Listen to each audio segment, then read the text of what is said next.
اعوذ باللہ من الشیطان الرجیم بسم اللہ الرحمن الرحیم والحمد للہ رب العالمین والعاقبۃ للمتقین والصلاة والسلام علی نبینا وعلی آلہ واصحابہ واولادہ وبناتہ وازواجہ وجمیع ملتہ اجمعین۔ مکرم و محترم سامعین و ناظرین گرامی قدر، کل کی گفتگو میں ہم نے فتح مکہ کے حوالے سے گفتگو کی تھی اور اس بات کا ذکر کیا کہ مکہ والوں نے جو مسلمانوں کے ساتھ معاہدہ کو توڑ دیا اور بنو مخزوم قبیلہ جو مسلمانان مدینہ کا اتحادی قبیلہ تھا اس پر حملہ کر کے ان کے بندوں کو مار دیا ایک خفیہ سازش کر کے، تو اس پر ابو سفیان مدینہ شریف آئے اور آ کر سرکار سے اس بات کی وضاحت کرنا چاہی، مگر اب وقت دیر ہو گئی تھی اور آقا پاک صلی اللہ علیہ وسلم نے ان کی اس بات کو نہیں سنا اور وہ ناکام واپس لوٹے۔ اسی دوران نبی پاک صلی اللہ علیہ وسلم نے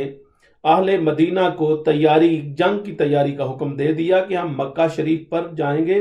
اور قریش اور مشرکین مکہ پر حملہ کریں گے اور اس کا بدلہ لیں گے جو انہوں نے ہمارے اتحادی قبیلہ بنو مخزوم پر حملہ کر کے ان کے بندوں کو انہوں نے جان سے اتلاف کیا ہے۔ یہ تیاریاں اپنے عروج پر تھیں اور سرکار پاک صلی اللہ علیہ وسلم نے پالیسی کی اپنائی تھی کہ اس جنگ کا اور ہماری یلغار اور ان پر چڑھائی کا کسی کو کانوں کان خبر نہیں ہوگی۔ ہم اچانک مکہ شریف پہنچ جائیں گے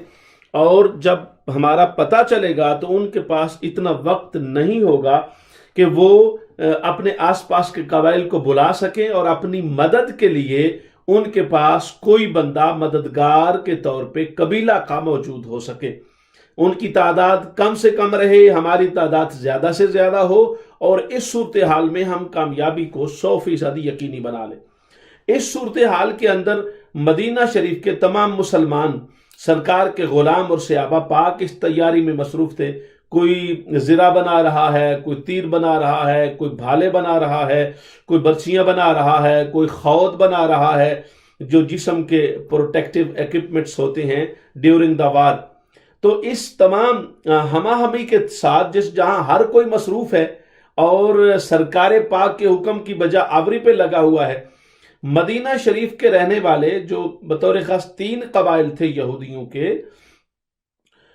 بلکہ دوسرے اوس اور خزرج 2 ہیں، 3 تیسرے ہیں، تو یہ جو 2 اوس اور خزرج ہیں یہ تو سرکار کے ماننے والے سرکار کے صحابہ پاک تھے جن کو انصار بولتے ہیں۔ دیگر قبائل کے ساتھ بھی آپ کا معاہدہ طے تھا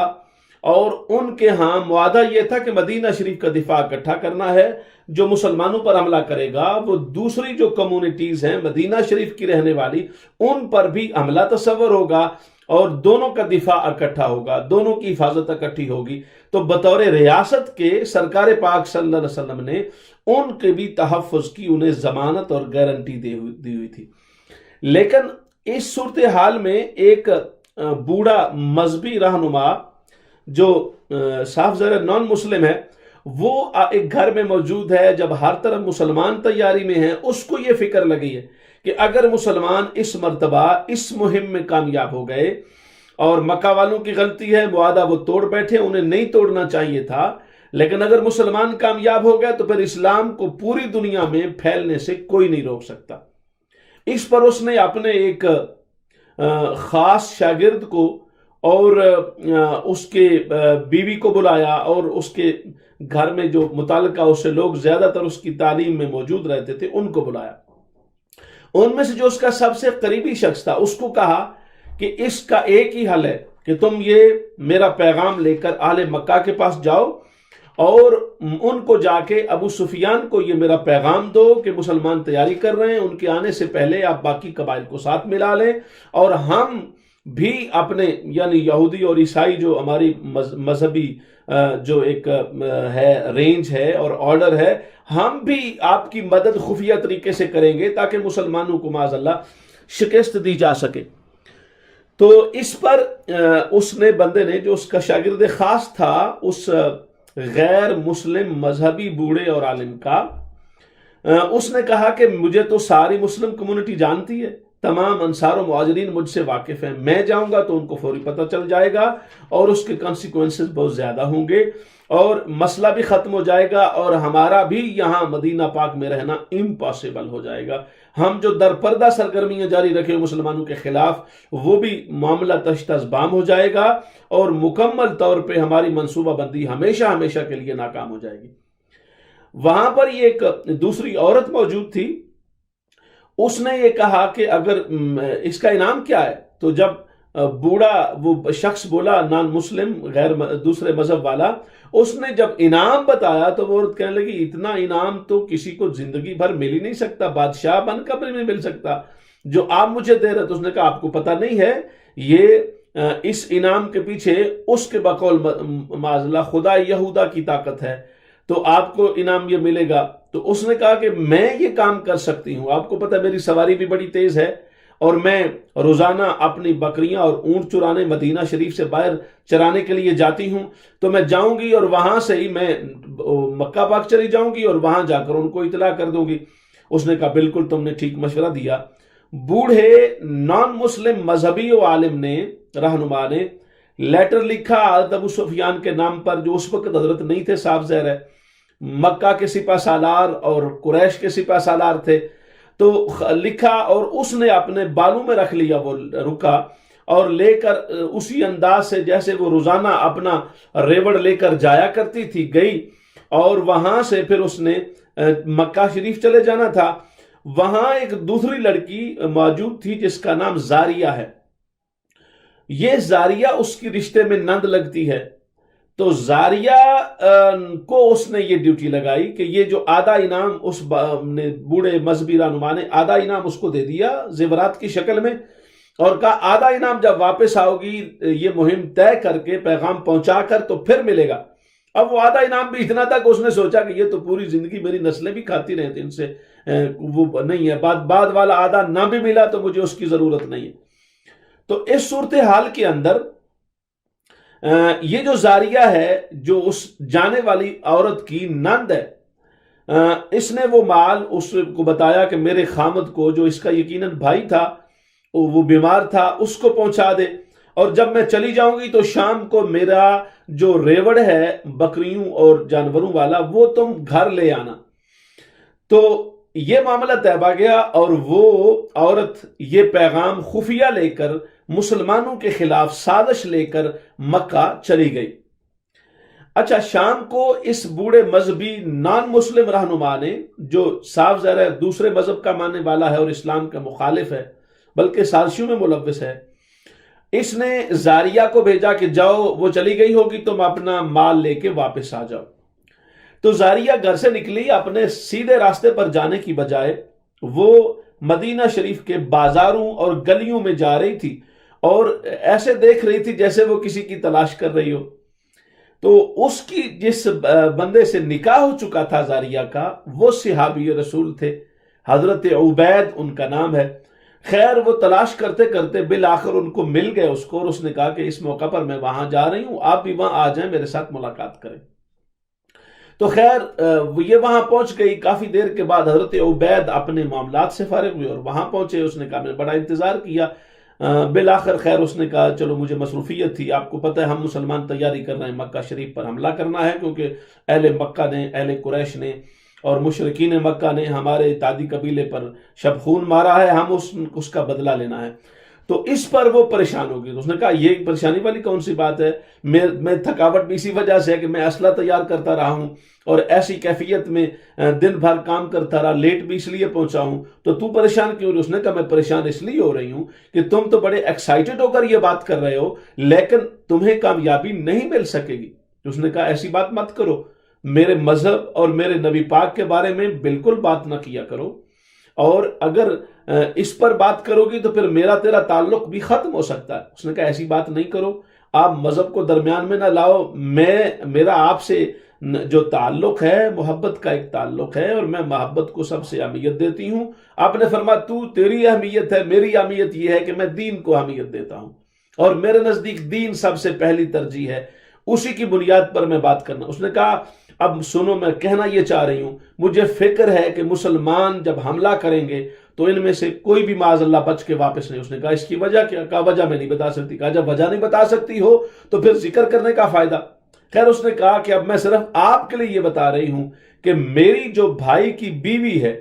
وہ یہ پیغام لے کے چلی گئی ہے، اور مکہ والوں کو پتہ چل جائے گا کہ تم حملہ کر رہے ہو، اور وہ اپنے آس پاس کے قبیلوں کو بلا دیں گے، اور فلاں جو مذہبی رہنما ہے اس نے اپنے دیگر مذہبی آرڈر کو بھی یہ ہدایات جاری کر دی کہ وہ بھی وہاں ان کی مدد کے لیے پہنچے، تو آس پاس کے قبائل ان کے ساتھ مل جائیں گے، تو وہ یہ باہر سے جائیں گے، وہ وہاں پہ موجود ہوں گے، انہوں نے باہر سے جا کے حملہ کرنا ہے، وہ وہاں پہ ڈیفینسو ہوں گے، تو ان کو ڈیفینس کرنا آسان ہوگا، تو اس لیے آپ نہ جاؤ اور یہ ارادہ بھی ترک کر دو اور اس لشکر میں شامل نہ ہو۔ تو آپ نے حضرت عبید نے فرمایا کہ اچھا پہلے تو مجھے اس مسئلے کو سارٹ آؤٹ کرنے دو، ایسا نہیں ہو سکتا، بعد میں ملیں گے۔ خیر آپ نے وہاں سے چل پڑے، وہ کہتی رہی بلاتی رہی میری بات، آپ نے بات پہلے جو سنی ہے اس پر پہلے مجھے اپنے آقا کو بتانے دیں، پھر تیرے ساتھ بات کروں گا۔ تو وہ خیر آئے، حضرت عبید نے آ کے سرکار پاک صلی اللہ علیہ وسلم کو بتا دیا، اور حضور پاک صلی اللہ علیہ وسلم نے فوری طور پہ حضرت علی اور حضرت زبیر کو اس مہم کے لیے منتخب فرمایا کہ تم جاؤ اور جا کر اس عورت کو گرفتار بھی کرو، اور جانے والا پیغام مکہ پاک پہنچنے سے پہلے اس کو واپس کرو، اور وہ پیغام پہنچنا نہیں چاہیے۔ حضرت علی المرتضی شیر خدا اور جناب حضرت زبیر رضی اللہ تعالی عنہما اس مہم کو لے کر چل پڑے۔ وہاں پہنچے تو اس نے چونکہ بالوں میں رکھا ہوا، تو اس نے کہا میں تو ایسی بات نہیں ہے میرے سے، تو آپ نے فرمایا کہ ہمارے پاس یہ خبر پہنچ گئی، ہم سپیشل تیرے پاس ہی آئے ہیں، یہ اس بات کی دلیل ہے کہ ہمارے پاس ثبوت اور پروف پورا ہے، تم اس سے بچ نہیں سکتی۔ اس نے کہا میری تلاشی لے لو۔ تو حضرت علی پاک نے فرمایا اچھا پھر اپنے سر کے بال کھولو، تو جب سر کے بال کھولے تو وہ وہاں سے خط مل گیا۔ تو بہرحال میرے کہنے کا مقصد یہ حضرت علی المرتضی شیر خدا کا اعجاز تھا، امتیاز تھا کہ اللہ پاک نے انہیں یہ شرف عطا فرمایا کہ وہ بات کی تہ تک بڑی جلدی پہنچتے تھے، اور ان کو بات سمجھنے میں اللہ پاک نے خاص قسم کی قوت سے مالا مال کیا ہوا تھا، جس کو آپ غیبی طاقت کہہ سکتے ہیں، اللہ کی عطا کہہ سکتے ہیں، اور گاڈ گفٹڈ کوالٹی کہہ سکتے ہیں۔ تو خیر وہ اس کو پکڑ کر واپس آ گئے، اور جب پکڑ کر واپس آئے اور واپس آ کر حضور پاک صلی اللہ علیہ وسلم کی خدمت میں اس کو پیش کر دیا، تو اس موقع پر میں اپنے محترم سامعین کو ایک یہ بات بھی بتاتا چلوں کہ جب حضرت علی المرتضی شیر خدا جناب عمر پاک کے ساتھ گئے تھے نا حضرت اویس کو ملنے، یہ میں مثال اس لیے عرض کر رہا ہوں دوسرا واقعہ کہ آپ کو پتہ چلے کہ علی رضی اللہ تعالیٰ عنہ کا کمال کیا۔ تو اس وقت لوگوں سے پوچھنا تھا، سرکار نے اپنا جبہ مبارک دیا تھا میرے اویس کو دینا، اور اسے کہنا کہ میری امت کے لیے بخشش کی دعا کرے۔ تو جناب عمر پاک اور حضرت علی پاک رضی اللہ تعالی عنہ وہاں پہنچے، لوگوں سے پوچھا تو لوگوں نے کہا کہ وہ ایک اویس نام کا بندہ تو ہے، لیکن وہ تو معاذ اللہ اسے پاگل سمجھتے ہیں، لوگ روتے ہیں وہ ہنستا ہے، وہ لوگ ہنستے ہیں تو وہ روتا ہے، وہ الٹ کام کرتا ہے تو وہ اس کی تو پاگلوں والی حرکات اور عادات ہیں، تو آپ اس سے مل کر کیا کرو گے؟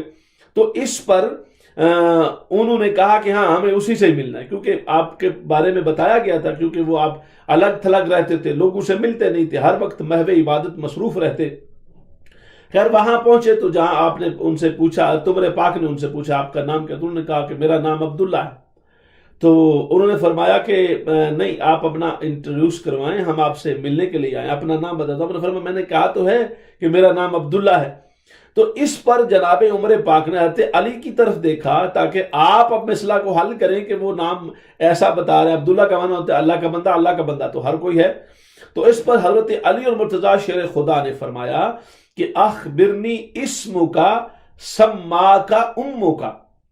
ہمیں اپنا وہ نام بتائیں جو آپ کی ماں نے آپ کا نام رکھا ہے۔ اس پر حضرت خواجہ اویس کرنی تھوڑا متوجہ بھی ہوئے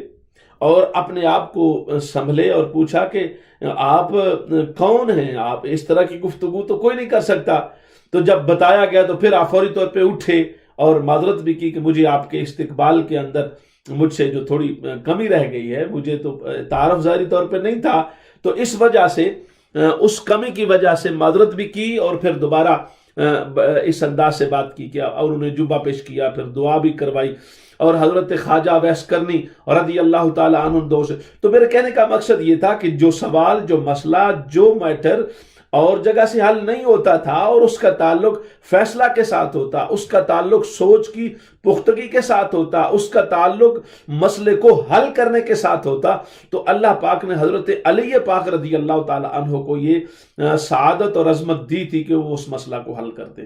یہی ہوا اس عورت کے ساتھ بھی، تلاشی لے نہیں سکتے تھے، فرما اپنے بال کھولو، بال کھولے، وہ مل گیا، رکا اور اس کو لے کے واپس پہنچے۔ سرکار پاک کی خدمت میں عورت کو سزا دی گئی معاہدہ کے مطابق، اور میرے آقا پاک صلی اللہ علیہ وسلم نے تیاری کا حکم دیا۔ اب یہ 10,000 کا لشکر تیار ہو گیا، اور آقا پاک صلی اللہ علیہ وسلم کی زندگی مطہرہ کا یہ سب سے بڑا عدد اور فگر تھا کہ آپ کی موجودگی اور سرکردگی اور سپہ سالاری میں اتنا بڑا مسلم آرمی کا دستہ اور جیش پاک تیار ہو گیا۔ حضور پاک صلی اللہ علیہ وسلم چل پڑے، اور اس بات میں بھی کامیابی مسلمانوں کو ملی کہ مکہ والوں کو کوئی خبر نہیں پہنچی۔ جب مقام جوفا پر پہنچے، بلکہ اس سے پہلے مر ظہر پر پہنچے جو مکہ شریف کے 10 میل کے فاصلے پر ہے، تو وہاں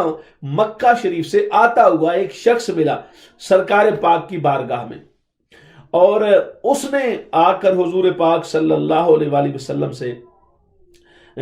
ملاقات کی۔ تو آپ نے پوچھا کہاں سے آ رہے ہو؟ کہا میں مکہ سے۔ تو فرمایا کہ مکہ والوں کو پتہ ہے ہمارا؟ تو کہا نہیں جی، انہیں تو کوئی پتہ نہیں ہے، وہ تو بالکل بے خبر ہیں۔ اس پر حضور پاک صلی اللہ علیہ وسلم کو اور ظاہری طور پر، باطنی اور حقیقی طور پہ تو آپ پہلے ہی مطمئن تھے، سرکار کی وجہ سے پوری کائنات کو اطمینان ملتا ہے، تو آپ خود کیسے مطمئن نہیں ہیں؟ مگر ظاہری طور پہ صحابہ پاک میں بھی خوشی کی لہر دوڑ گئی کہ ہم نے جو پلان بنایا تھا وہ 100% پورا ثابت ہوا، اور بالکل من نوعان درست ثابت ہوا۔ تو بہرحال اس کے بعد جب آپ آگے بڑھے تو آگے جوفا کا ایک مقام بڑا مشہور ہے، حجاج کرام اور عمرہ کرنے والے لوگ اس مقام سے واقف ہیں، اور جو بھی مکہ شریف میں جس کا ایک آدھ بار بھی جانا ہوا تو اس مقام کو جانتا ہے۔ وہاں جب پہنچے تو اس مقام پر پہنچ کر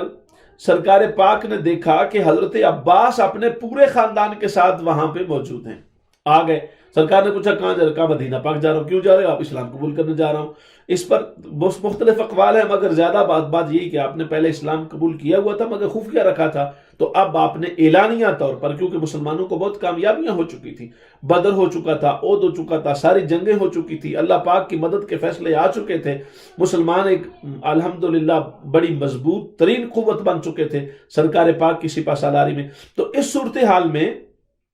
حضرت عباس نے اسلام قبول کر لیا، اور کہا جی میں تو آپ نے دیکھا اتنا بڑا لشکر ہے، بہت خوش ہوئے۔ فرمایا کہ یہ تو بہت بڑی، آپ نے بتایا کہ اس وجہ سے انہوں نے شب خون مارا ہمارے اتحادی قبیلے بنو مخزوم پر، اور انہوں نے ہمارے پاس شکایت کی ہے، ہم ان کی شکایت پر ان سے بدلہ لینے آئے ہیں، اور انہوں نے معاہدہ توڑا ہے، اور ہم ان کو معاہدہ توڑنے کی جو معاہدہ طے ہوا ہے اس کی پاداش کے مطابق ان کو کنسیکوینسز کا سامنا کرنا پڑے گا۔ حضرت عباس رضی اللہ تعالی عنہ بھی چونکہ سرکار کے چچا ہیں، انہوں نے کہا کہ اگر آپ مجھے اجازت دیں تو میری ایک بات ہے جو میں آپ کی خدمت میں عرض کرتا ہوں، قتل و غارت کے بغیر اگر مسئلہ حل ہو جائے اور مکہ فتح ہو جائے تو یہ زیادہ بہتر ہے۔ سرکار نے فرمایا وہ کیا؟ کہا حضور میں جا کے بات کرتا ہوں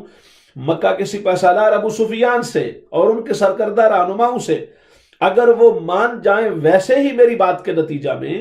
میں آپ کے بارے میں ان کو بتاؤں گا، کیونکہ میں بھی اس بات کی تصدیق کرتا ہوں، انہیں کوئی خبر نہیں، خبر ہوتی تو میں مدینہ پاک کے لیے چل کے تو نہ جا رہا ہوتا، میں آپ کا وہاں پہ انتظار کر لیتا۔